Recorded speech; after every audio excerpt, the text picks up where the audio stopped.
Hello, ladies and gentlemen, and welcome to the Karate 360 podcast. I am one of your hosts, Kalan Anglos. I'm Richard Mosdell. And let's get started with our 1 year anniversary show. Yay. Let's start the show. Bring us in. You will kick high and I will sweep low, from local to global. It's the thing that you love. Karate! San no Kamaru. 1 year to the day. That's right. September 14th, 2016. It's incredible. What a day it was. And you know what? Yesterday was the 3rd anniversary of the Karate Club. That's right. I saw that. Anniversaries all over the place. That's right. So 1 year ago to this day, September 14th, the Karate 360 podcast was born. And look at us now on Facebook Live. That wasn't even one of our 10 best moments that we put in. Facebook Live getting that started. So yes, stay tuned later in the episode. We're going to go over our 10 best episodes of the year. Absolutely. And it's the podcast year, obviously, not the actual 2017 year. Because that's the only year that matters. Yes. The Karate 360 year. Exactly. That's right. Exactly. So here we go. A year later. It's amazing. What's changed?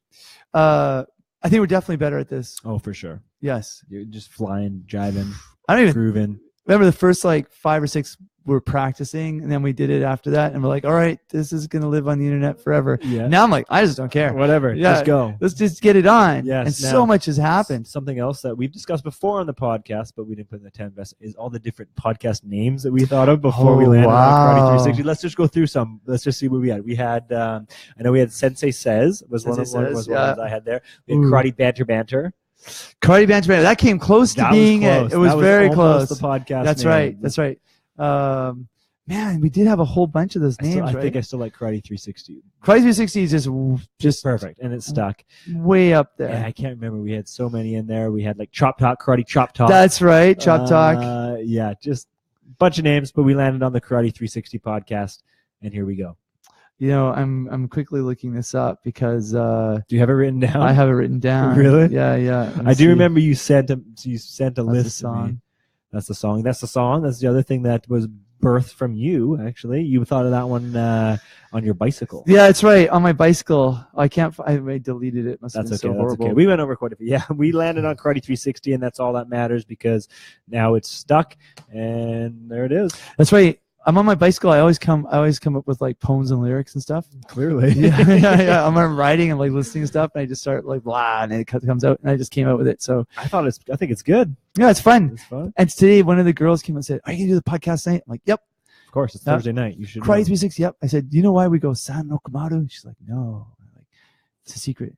360. 360. Oh, that was a reaction. Oh, that's okay. I remember James, your son's reaction when he first said it. He says, "Why is it 360, but really it's 360?" That's right. Why isn't it Sanpyaku Rokuju, just 360? Does not have it. Sanpyaku Rokuju. Sanpyaku Rokuju. But even in Japan, if there's numbers, when you tell someone your phone number, you just say it like we do, 198335. You don't say 962 445. Right. Yeah. Of course. You go San Rokumaru. San. Maru-san, Roku I Nichi, okay. Yeah, it's good. Karate 360 is great. It encapsulates what we're trying to do. Yeah. Spin around the karate world. So again, stay tuned because we will break down the 10 best episodes of the Karate and the goofy moments. And the goofy moments and everything in between. Yes. There we go. Before we get there, how was your week this week? Busy week? Lots of stuff happening. Wow. Yeah. I have almost 2 full after-school vans packed, people wanting to get in there and do their thing and be part of it. And, it's great. Kindergarten kids in the after-school program. Ooh, that's scary. That's right. It's fun. And wow, I just went over the schedule this morning with Nick, our club manager, and almost every weekend from now until Christmas, there's a karate event. Oh yeah, it's booming now. Once September starts, the season begins, things are crazy. Oh yeah, and it's funny because I still looked at that, and it was only a third of what I used to do in Tokyo. Yeah. Tokyo was 60 to 70 days with not a day off. Yeah. And then, because at first Nick's like, yeah, that's a lot we're doing. I'm like, yeah, you know what? It's still good. But let me give you an interesting story. When I was a kid, all we did was do karate and never went to events, never had guest instructors except maybe one person every 3 years. Mm-hmm. Never competed, never interacted with another club, nothing. Very traditional. Very traditional. Sometimes it had its own space. Sometimes it didn't. And I will always would like sometimes through a friend or someone else doing something in their club, like, you guys go to tournaments, you guys go to Japan, you guys are so active, right? And then when I went to Tokyo the first time when I was a kid, it was, of course, like, you're doing karate every weekend, just something, even if you're just going to watch or something, right? It was totally different. So when I came back, I'm like, I want my club in a community center. Sure. I want it active 7 days a week. And now we're there. Now you're there. Yeah. Not in a community center. Well, this is technically a private community center. Right, yeah. Right? Because upstairs is for disabled adults, and we got the whole first floor. Sure. So my whole upbringing of karate was in a rec center. Yes. Pretty much. On hardwood floor. We never had the luxury of having tatami mats. Yeah, we had them. That's not true. We did have them for our tournaments. We would set them up maybe twice a year, one of those being the tournament, our yearly tournament.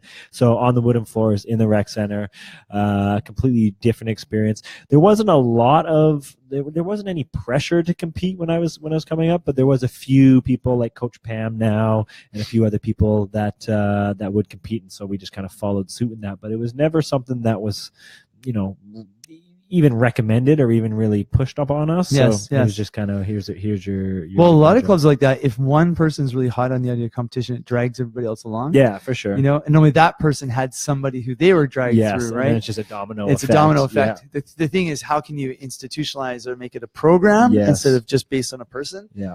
And I think that's like the podcast, like we found out how to do a podcast by doing a podcast. That's right. Yeah. When I was in film school, the best way to figure out how to make a film was to make film, so this has been fun because now there's so many different ways we can look at stuff. Yeah And I can't wait to, like, next year we got to go to the World Championships broadcast live. That's right. You get our press passes. That's right. I'm totally working on that. More live episodes, and we are going to have coming up. We're going to talk about a little bit after too, but some interviews. We're going to get some phone calls. Going to get some guests on the show. Talk to them exactly. And kind of break down some outside world of karate. Let's find out other people's perspectives of things. Let's do it. So, global news. That's what I dive into a little global news because we just had. I should ask you how your week was. It's just I should be a good conversationalist and bounce it back to you. Yeah, my week was fine. It was busy, really, really busy. Long days, work, school, teaching in the lab. Started teaching this week as well. 2 different labs. Teaching again tomorrow. So really long. You're a hardworking man. You're like going. You're in the gym at 6 a.m. teaching. That's right. That's incredible. That's too early. That's too early? Yeah. I'm just going to bed then. Yeah, right? I know. You're just gearing down. And then you get your hour of sleep and you're up and ready to go again. I get an hour and a half. Hour and a half. That's all you need. All right. Well, let's just dive into a little bit of karate global news. All right. We hadn't talked about it yet, but the last K1 of the year. Yes. Last K1. September 8th and 10th in Leipzig, Germany. The K1 German Open. Yeah, and national team coach for Canada, who's also founder of the club, Craig Devlin, was there. Yeah, that's right. I saw him yesterday for a little bit. Going to talk to him tomorrow. I think we can drag him onto the podcast in the next couple of weeks. Great. He's got lots of interesting insight that he can bring us. Sure, yeah. He was there with, I think, 24 athletes from the Team Canada. Exactly. And good showing for them. Couple medals for Team Canada. I mean, we're going to get into the medal count here, but we know that Haya Juma from Ontario won a silver medal in the -67 women's category, as well as Daniel Gazinski in the 84 plus won a bronze medal as well for Canada. So getting a couple medals there. And of course, some of our U.S. friends also. But before we actually get into there and break it down, we know for sure that this was the largest K1 ever. It's amazing. Most participants ever in a K1 tournament, and it's the last one of the year. Before we get too much into the results, Japan, we know, dominated the medal count. They won 7 out of 8 of the kata medals. Wow. Coming from Japan. It's just absolutely crazy. One of those coming from Ryo Kiyuna, winning in the male kata. And did you know this is his 10th consecutive gold medal in international tournaments? I don't know how the guy gets through, like, customs. No kidding. Right? Just crazy. Well, I'm sure he doesn't bring them all with him. Maybe he does. What do I know? Got to put him in the trunk. Yeah, got to put him in the trunk. But that's insane. 10th consecutive international gold medal. Yes. Just to be, what would be really interesting would be to get somebody who's been to a few of these, who's got a really kata analytical mind, There's an interview we should do. Yeah. Let's go grab. Because obviously they're doing something right in Japan. Because like I said, 7 out of 8 of the medals in kata was awarded to Japan. You know what else would be interesting to look at would be the fitness test of the Japanese team compared to the other countries. Interesting. And seeing what parameters they outshine, because you would expect 7 out of 8 medals that they would perform better in some of the measures, fitness test measures. Absolutely. Now we have to remember that there are 100 Ryokyunas. That's true. One degree of separation. Yes. Waiting in the wings. That, and also the thing with kata is, there is a perception that kata it's so all over the map that the separation can be quite big in how people perform. Okay. Whereas kumite is a little bit more consistent. Okay, makes sense. Right? Yeah. But that's a topic for another episode. Perfect. And we also know that there was the grand winners, the K1 Premier League grand winners were crowned. We'll talk about that as well. But let's get into a little bit of the results. So let's do the medal results. You want to do the division, or you want to do the division? You always take the all right. You do the division. Female kata. Imari Iwamoto from Japan. First, second, third. Japan. Female kumite -50. We have Shara Hubrick from Germany. Female kumite -55 is, and again, I apologize if we get these names wrong, Anzelika Terluiga from Ukraine. Very good. -61 female kumite is T Nguyen from Vietnam. And that was also the division that Hayajuma got silver. So she lost -61 kilograms. And I don't know if you saw, but I'm going to say it right now. It was robbery. Did you see highway robbery? She lost. Haya lost the gold medal match on disqualification from pushing, but the video surfaced and it slowed it right down and showed she didn't push. She had her hands up. They were in the clinch. She had her hands up, and they called the MA and they said that she pushed and she got disqualified. How dare they? How dare they? But I'll show you the video. I want to see it. Yeah, because she, I think, got robbed out of the gold medal. Someone else lost by Hante too, right? Possibly. I'm not sure. I'm sure somebody lost it. Anyways, let's keep going. That was -61. Plus. Nope. Oh wait, -68 kilograms. Keo Somea from Japan. Female 68 plus kilos. Ayumi Ukusa from Japan. Female team kata. Who else but Team Japan? Male kata. Ryo Kiyuna from Japan. First, second, third, fourth. Japan. Antonio Diaz got 5th in the male kata. Male kumite -60 kilograms. Evgeny Plakhutin from Russia. Male -67. Hiroto Gomya from Japan. Male -75. Luigi Busa, the Italian star. And where is Agiev? He pulled out because of injury? He pulled out because of injury. Agiev was injured, knee injury that he suffered, I believe, in the last K1. I can't remember, but Agiev is not in this tournament. And, Tom Scott from the States. I don't think Tom's... Did he go or did he lost in an earlier round, I think? Maybe he lost an earlier round. I can't remember. Anyways, let's keep going. We're at... -84. -84. Ikan Mamamiev from Azerbaijan. 84 plus is Gogita Arkania from Georgia. Male team kata. And actually, before we get to our male team kata, we'll finish it off with Spain, the Spanish team, winning gold in the male team kata. I just wanted to give another shout out to Daniel Gajzinski in the 84 plus, winning bronze medal for Team Canada. So that does it for the results at the K1 German Open. A lot of Japan in there. Yep. A lot of Japan, not just in kata either, but right across the board. Yep, pretty strong right now. Pretty strong, looking pretty good as we head in. Also at the K1 German Open was like I said, the grand winners were crowned. So these are just the best K1 athletes or the best international athletes throughout the season, the K1 season, which again ended this weekend. There were 5 K1s were there? Because there's 2 different levels right now. That's right. Yep.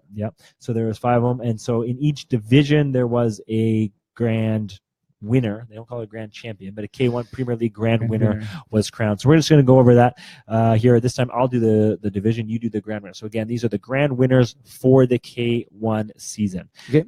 Male kata. Damian Quintero. Who Spain. else? Spain. Male kumite -60 kilograms. Sadridin Sayamotov from Uzbekistan? Uzbekistan? Or maybe, Yeah. right. Uzbekistan, yep. Minus 67 kilogram males. Andreas Madeira from Venezuela. Minus 75 Kumite male. Stanislav Horuna from Ukraine. That's Ukraine, yep. Male Kumite minus 84 kilogram. Lutaro Araga. Who else? Japan. You put a little bit of spice in that one. Oh, yeah. Yep. Male Kumite plus 84 kilograms. Sayad Gajizai from Iran. Yes. And into the females. Female kata, the grand winner was? Sandra Sanchez from Spain. So both grand winners from Spain, from the Spanish team. Female Kumite minus 50 kilogram. Serap Ozelik from Turkey. And female Kumite minus 55 kilogram. And Angela Terliago from Ukraine. Good. Female Kumite minus 61 I'm glad that's kilogram. good because I thought I went way overboard. Xian Yin. Okay. Xian Yin. I think the X is Xian Yin. From China. Yes. Female Kumite minus 68 kilograms. Irina Zarelska from Azerbaijan. And finally, female Kumite 68 plus kilogram. Ayumi Uekusa from Japan. So there you go. There is the grand winners of the K1 season being announced there, all getting a nice What'd they win? Little trophy. Money? Probably, Trophy? They got a trophy for sure. I don't think they got money, but they got a trophy. They got a trophy. Trophy, actually, yes. Doesn't even really look like a trophy. It just looks like a certificate and a red K. K. That's their trophy. That is a trophy. Yeah. That's like the K is the way. That's right. K is on the way. Yeah. K is the way. Yeah. K is on the way. Yeah. It was K is on the way. The old the old slogan. campaign. Yeah. So anyways, there it is. There's your grand winners. There's everything that happened there at the German Open, a very successful and final K1 of the year. So we'll have to watch to see who of these people, continue in the next season and also continue next year, make it through. And we can even look at, some of these like U21s. Yeah. Right. And then maybe they'll be in the World Championships coming up. So it'll be interesting to watch some of these careers go forward. For sure. The moment that it'd be interesting if Japan cracks into the kata for male and female kata next year after not cracking it this year. Right. Is that because more of the events were closer to Europe? Japan sent less, or? Yeah, I wonder what I'm sure it's a board that kind of votes on these, but I wonder, what goes into play with it. They're points they get through the medals going to tournaments, right? Yes, but I don't know if that's based off the grand winners. I'm not sure. It's got to be the K1. Whoever got the most points going through the K1 tournaments would have won. So if somebody had missed a tournament, right, that might have knocked them out. Yeah. Yep. So there it is. That's our wrap from the K1 in Germany. Fantastic. All right. Let's get into the meat and potatoes of this episode. Yay. What you've been waiting for. Dun, dun, dun. The 10 best moments of the Karate 360 year. Can't wait. Okay, well, you wrote some down. Well, and you played a role in writing them down, too. Yes. You're supposed to pop champagne at this point, right? That's right. I know. We've both forgot the champagne. I've been too busy. September 14th, 2016 to September 14th, 2017. A lot happened, but these were the top 10 moments from the Karate 360 podcast. I think number one is we decided to do it. That's number one. That's number one. There you go. Because we could have bailed at any moment. We practiced through August. Yeah. We bought the equipment. Yeah. We committed to the cause, and we didn't start and go, all right, we're done. Yeah, exactly. So many people just give up at some point, yes. right? And that's actually part of one of our first episode. Our first episode, September 14th. That's got to be probably one of the 10 best moments, I would say. Yeah, just absolutely. Starting and getting going. Other things that came our way, we had a World Championships happen. I know, WKF World Championships. WKF World Championships in our time. That was good. I remember we were all talking about Araga as well, but also Rafael Agaev, of course. Lots of there. So that was an exciting podcast. The Canada Open. Just go back to World Championship. It was cool to know people at the World Championships. Yes, for sure. Craig was there coaching or visiting. He was visiting because he was for his master's course, right? Yes. We knew people who were competing. Ray from Australia. Sorry, I can't. You remember your last name? Jacom. Right. got a medal while he was there, and he let us know about it. We had in the para division, Canada won their first gold medal. Canada won their first ever WKF gold medal. And first world championships since the Olympic announcement. That's right. Lots of buzz after that. So lots of buzz after that. And we did put Olympic shine on our top 10 moments, but not necessarily Olympic announcement, because the announcement actually happened August 3rd. That's right. Now we knew we were going to do the podcast. Yes, it just happened before we did the podcast. Yes, that's right. That's right.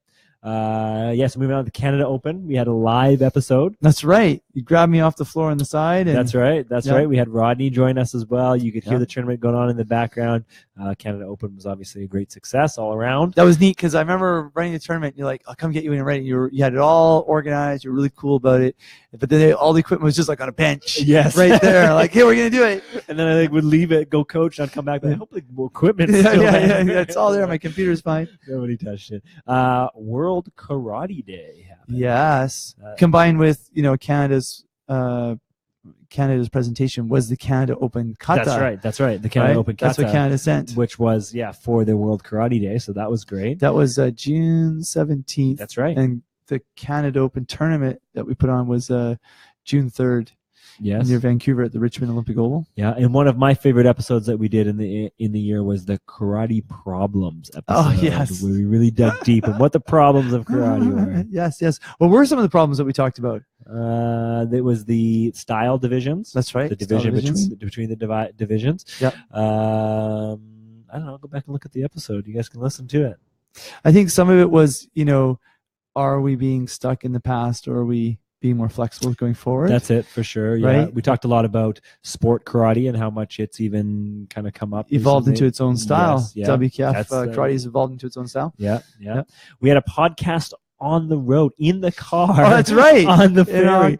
November, October? Yeah, coming back from the BC Open. We had, the BC, Kelowna from Kelowna. That's right. Training, yeah. That's right. We were coming back from the team training. We were in the ferry lineup when we first started, and then they started bringing the cars on, so we paused it. That's right. And then we got on the ferry, and then we went up at 8 first, and we came back. We better finish the podcast in the car on the Enjoyed ferry. the buffet? Yes. Was that your first time? I had my first buffet. How could that not be at the Ladies and gentlemen, there are these massive ferries that travel between Victoria and Vancouver. If you eat in the regular cafeteria, you're a sucker. You're a sucker. But if you go upstairs to the world-class buffet, yes, it's amazing. The dream. I need to take the ferry just to have the buffet. I know. It's been a while. I plan everything around the couple hours in the morning or afternoon or night, evening when you can get it. That's right. They don't have it all day. They don't have it all day. So that was a lot of fun. We were also live. So our first live episode, live for the BC Open last year. That's right. We did it in the hotel room. That's right. With Henry and Laszlo as our technical staff. Yes. And we had Peter Stoddart. Who, we're going to throw it out there for one of our 10 best moment, is the guest of the year. That's right. It was hard to pick. Really hard to pick. And Rodney, sorry, you were on twice as well, and you were great. But Peter was our first guest, first of all. Yes. Here at Ken's End, and then also at the BC Open. That's right. He joined us as well in our first live episode. So you're in the first episode. You're our first guest, and you're our first live. That kind of gives you the guest of the year. Just walk through first. Walk through first. We'll just give it that way. Yeah. Rodney, you can try again next year. Rodney was dropping knowledge. Peter was dropping jokes. That's right. Right. Yeah. Yep. No, it was all good.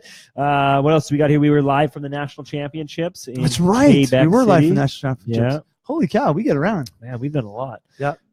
So National Championships on site. Okay, wait a minute. We did we talked from the hotel room. That's right. We had Rodney on. We had Matt Bickle. Matt Bickle joined in on it. That's right. How did he not win Guest of the Year? He was on it for 3 minutes. He's trying hard. I don't know if we got Sandeep on. No, I don't think so. No. Next time. He was there, but he wasn't talking. That's right. From super cold Quebec. That's right. Broadcast from the Canadian National Championships. The best national championships for Team BC ever. Absolutely. Ever. That was incredible. Yeah. Most athletes we've ever taken, most medals we've ever won, completely cleaned up on the kata. Yeah. Dominated.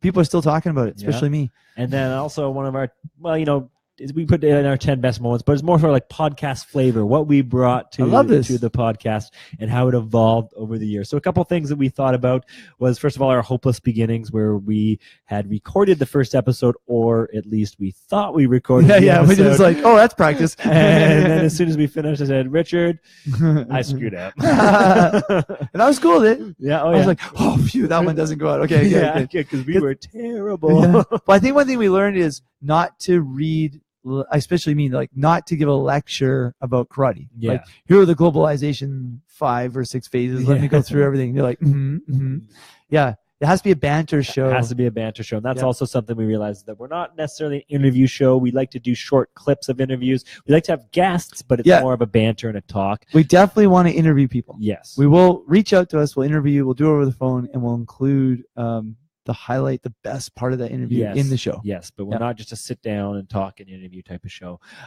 We had Chuck Norris jokes, and then the Chuck Norris jokes died. Yeah, it just died. Yeah, I think the Chuck Norris jokes ship has sailed. It has. You know, it's funny. Most people under 30 don't even know who Chuck Norris is. That's true. And today, when I was doing the after-school karate van pickup, there was a teacher at one school. Her last name is Norris. And so you helped bit your tongue? No. Even better than that. So her first name had a unique spelling, right? So she told me how to spell her last name. She goes, last name is Norris, Norriss. And I'm like Chuck? And she's like Who? Chuck. No, she was Chuck. like Chuck, yes. And like she had heard this one before. Yeah. But then she kind of winked at me because I'm like, it's a karate club. Of course I'm going to bring up Chuck Norris. Yeah. You know, I almost said like any relation to Chuck. I almost went that far. I thought you just drop a Chuck Norris joke. Did you know? Did you know that he doesn't do push-ups? When you do push-ups, are you up or are you pushing the world down? The song, we already talked about the song, but Sanroku Maru was born. That's right. Yeah, the song was cool. We even got in Japanese. That's right. A couple, kind of monikers that came up for you. One, I think it was "Hit Me," or "I'm Richard Mosdell." That's right. I didn't even notice that my voice was going up until you said your niece noticed it. Yeah. My little sister noticed. Yeah, your little sister. Yeah. She had said, "Hey." When he does it every time, he gets that little tick at the end. There, yeah. And then for a little while, I was like, I'm Richard Mosdell. Yeah. I'm Richard Mosdell. Welcome to the Anchor Show. And then I was like, screw it. That's just me. That's right. And then you hit me whenever you say, okay, it's time for fitness. Yeah. Hit me. Yeah. But the thing is, while I was joking, I still, for the entire week, and I still do it, go out in the floor for the next day, for the next 7 days, and make everybody do whatever you said. Yeah, well, I see it. Yeah. We were doing wall sits like just yesterday. For 5 minutes. 5 minutes. Exactly. 5-minute wall sits. Exactly. All right. And I made them do a 2-minute wall sit, and they were like, that's brutal. That's a good wall sit. Did 2-minute wall sit. So those, in a rambled fashion, was our 10 best karate. It is. I like the location. The location's great. Location's good. We didn't even talk about. Oh, we did kind of talk about getting on Facebook Live. Yeah. But I mean, like we could have, like, remember we met a person who's like, okay, one guy goes sit in a closet and the other guy goes sit in a closet, that's right. and the sound is really, really good, right? Why don't we just buy good audio equipment? Yeah, exactly, and then we can just do it. I think also like he was really nice to meet with us. His podcast partner's like the other side of the country. Yes, that's right. So they have to use Skype and stuff. But he was still like, go sit in a closet. Yeah. And I'm like, nah, we'll make it work. Yeah. So there it is. That's our 10 best moments from the Karate 360 year. If anybody out there wants to put a message on Facebook, let us know when the 10 best moments are. Yes, for sure. What have you enjoyed about the podcast, if anything? I'm sure people have, because people keep walking up to me. They keep watching. So. Yep. Yeah, absolutely. It's going to pop. It's going to be one of those things like Gary Vee says, you got to do it for 3 or 4 years. And at the end, there's not one thing that makes it happen. It's the accumulation. Yeah, I think the coolest thing is when we're away from here, out of Victoria, and people say, "Hey, I listened to you guys' podcast." Exactly, it's so hilarious. Or even just, I remember Matt Bickle. I didn't even know he listened to it, and he goes, "Hey, pliability." Huh? That's awesome. That's right.